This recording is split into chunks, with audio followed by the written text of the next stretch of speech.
Agne, dear Minister of Interior, Minister Bilotaitės, for taking me here. I think that it's been very, very useful and valuable for me to see things on the ground and to see these highly sophisticated professional border guards, how they work.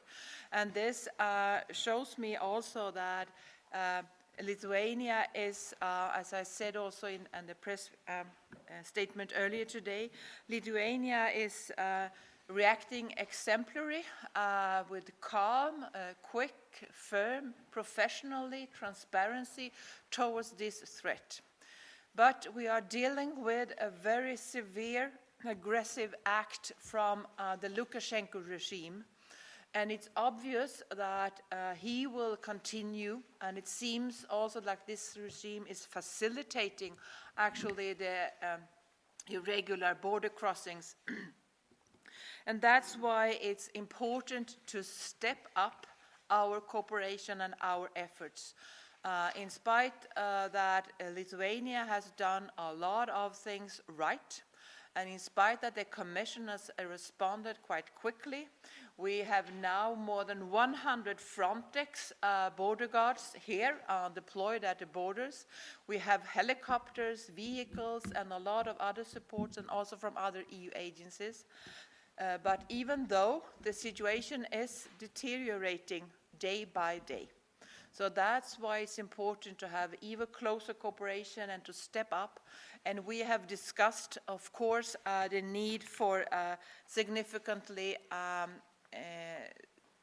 significant financial support from the Commission, but also other kind of cooperation that is necessary to protect the external borders of the European Union here at Lithuania's external borders with Belarus, but also, of course, to have proper facilitations for the migrants. I could speak with some of the migrants myself, living in tents and with this rain pouring down. Of course, especially for families with small children, this is not a sustainable solution, and that's also an area where we need to give significant support to Lithuania in this. I should say that in addition to the very important and very good talks I had opportunity to have in Vilnius and also directly with Agne during this trip, it was also very good for me to see with my own eyes the conditions at the borders, the difficulties to protect this long border, and the need for also physical barriers to be able to respond in the right way to make sure that unauthorized access to the territory will be prevented. We will continue, as I said earlier, to work close together. In 6 days, a delegation from my services will arrive in Vilnius to continue working on how we can have a closer cooperation, also on the details of the financial support that is possible for the Commission to give. And I will also immediately after this, of course, report back to President Ursula von der Leyen and High Representative Vice President Josep Borrell, and also to discuss together with them what we can do more when it comes to reaching out to third country, especially to Iraq. Thank you.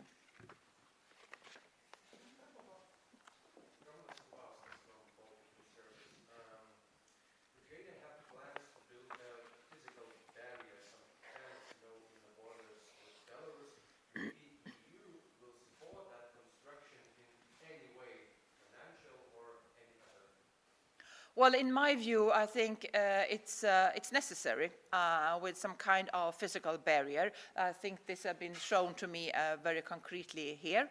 So I think, in my view, it's a good idea actually to build a physical barrier. Whether that could be directly financed by EU funds or not, it's more difficult. We actually never had financed any fence buildings, but we are financing a lot of other kind of equipment to make sure that the integrated border management will be protective enough. And this is what we would discuss further.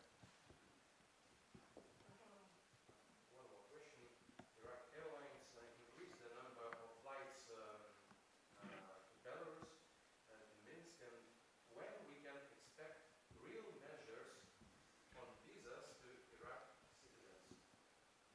Well, actually, I have already proposed to make measures on the visa to restrict the visa policy towards Iraq. This proposal has already been proposed from the Commission to the Council, and it's for the Council to decide upon that. But I think that we are in an urgent position also. I was quite upset about this news on the strong increase of flights from 4 different cities in Iraq, and I think it's urgent to reach out to the Iraqi government and the Iraqi authorities as soon as possible to discuss how this can be decreased again.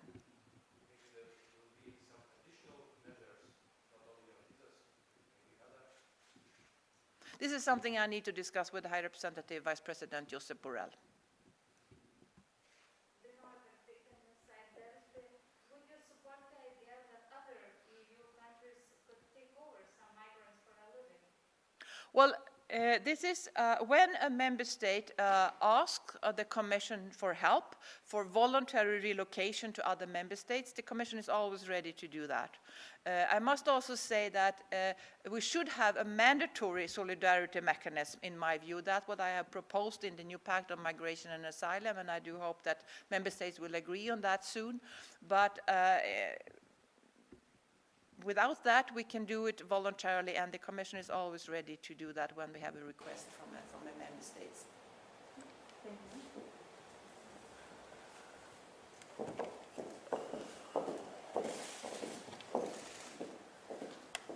Labadiena.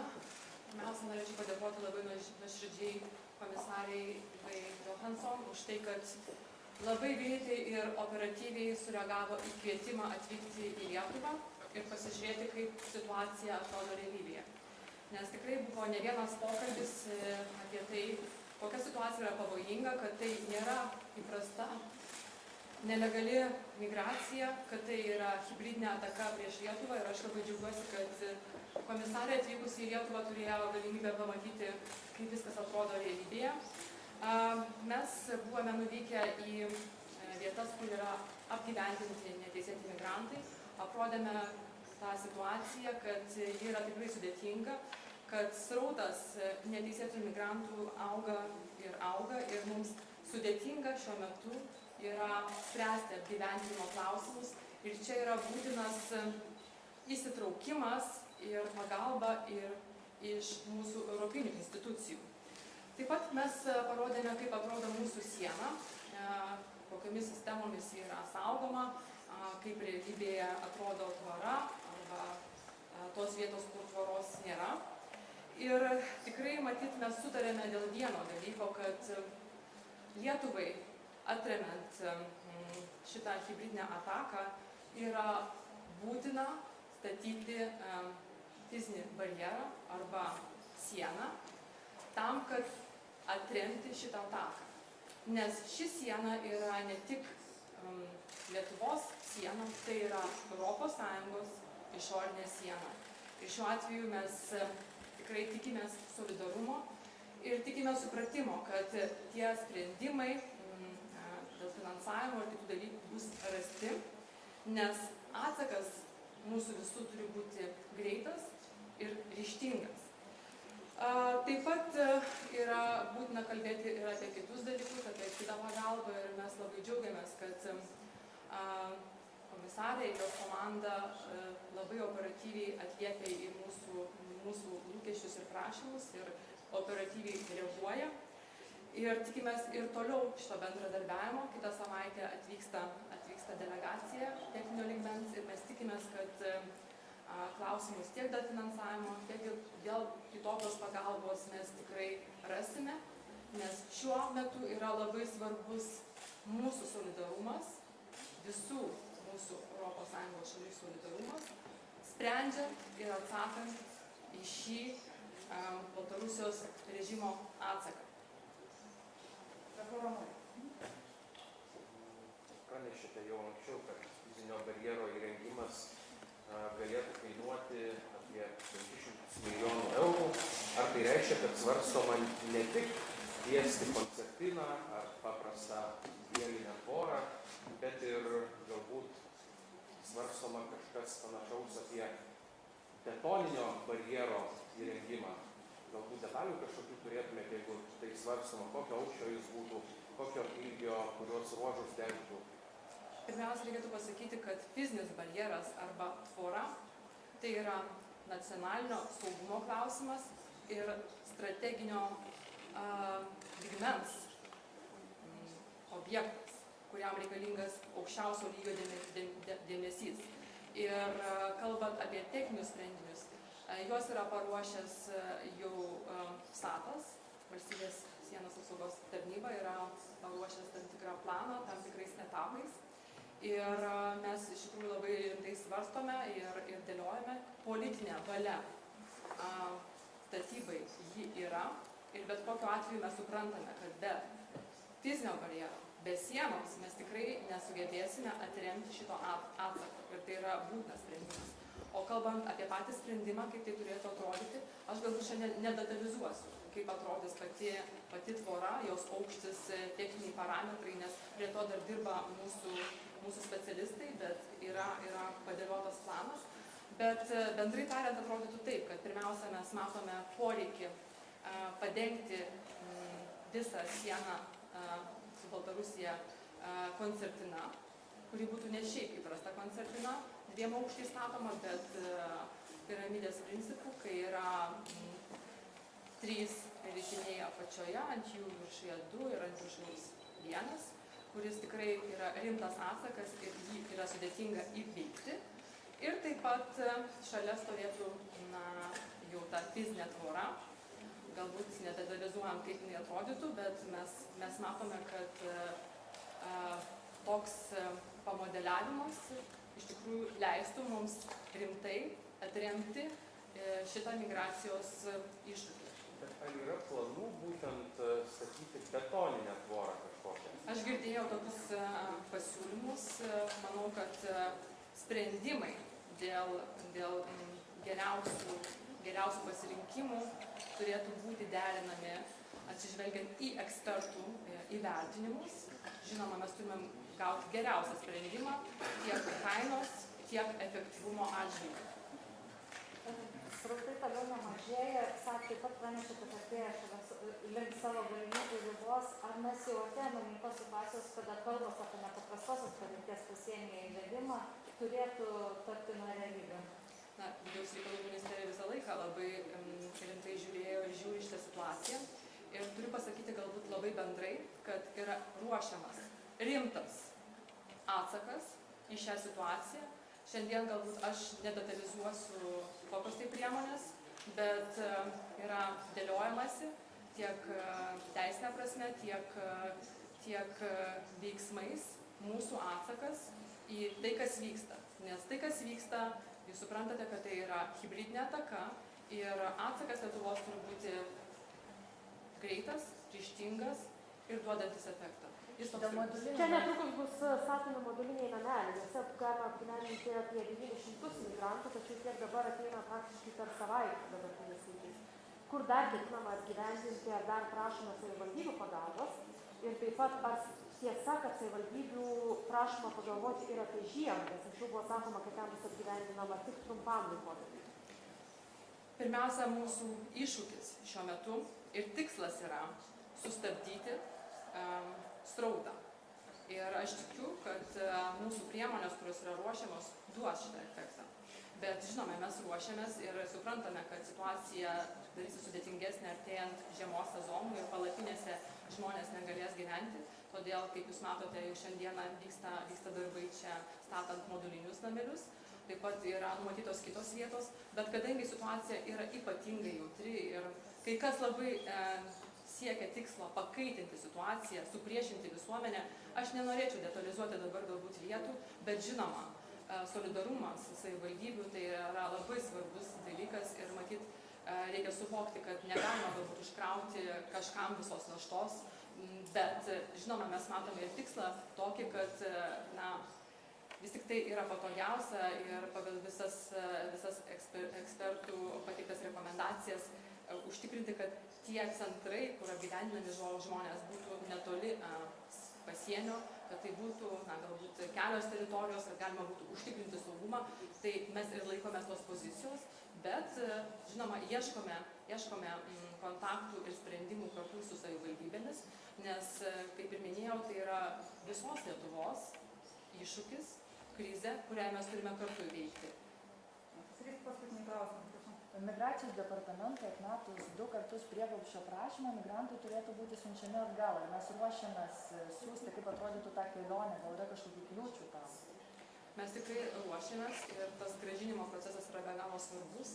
Ir aš tikiuosi, kad jokių kliūčių, kai tik tai bus visos procedūros įgyvendintos, nebus. Ir tai bus taip pat labai rimtas ir svarbus signalas tiem asmenim, kurie šiandieną renkasi šitą kelią, kaip savo, lyg ir patogų ar nepatraukų, kad tai būtų signalas, kad jis nėra toksai patogus ir kad žmonės yra grąžinami į savo kilmės šalis. Ministre, po vakar rekordinių skaičių, galite pakomentuoti situaciją, ar yra dar kur patalpinti migrantus ir tas klausimas premjerė Šimonytė šiandien pasakė, kad Lietuva galbūt svarstys prašyti pagalbos iš ES šalių, kad būtų perkelti migrantus. Ir jau netrodo, kad jau yra ta riba atėjus, ar dar turim laisvės apsieiti iš tos pagalbos? Žinoma, kad tikrai įtampos vis daugėja, reikia pripažinti, kad jeigu lyginsime situaciją, kokia buvo, tarkim, prieš porą metų, tai tie skaičiai yra išaugę beveik 100 kartų. Ir suprantama, kad mūsų migracijos sistema, mūsų apgyvendinimo sistema nebuvo pasiruošusi tokiems skaičiams. Ir tai yra mums visiems iššūkis, kurį reikia įveikti.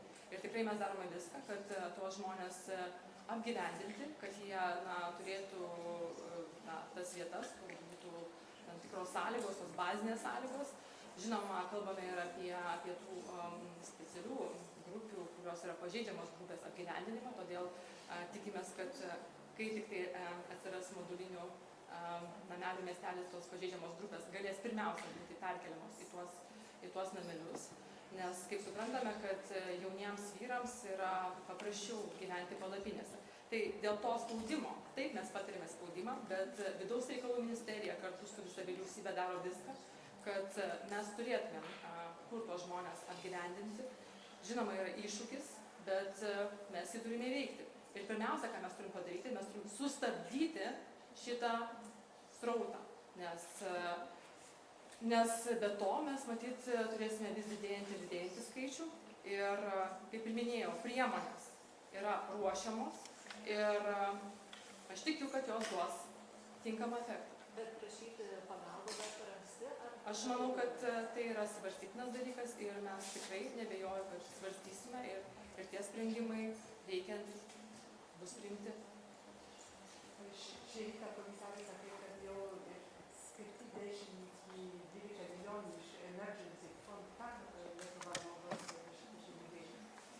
Pirmiausia, norėčiau pasakyti, kad mes esame labai dėkingi už tą tokį operatyvų sureagavimą ir tų finansinių sprendimų suradimą, bet norim taip pat pasakyti, kad situacija ženkliai pasikeitė nuo to laikotarpio, kai buvo pateiktas mūsų tas pirminis poreikis, nes pradžioje mes skaičiavome, kad bus iki 8 000 žmonių atvykstančių neteisėtų būdų į Lietuvą, bet dabar matome, kad iki šių metų mes galime tą skaičių turėti ženkliai didesnį, netgi iki 10 000, kitais metais matyt taip pat dar 5 000 turėtų būti.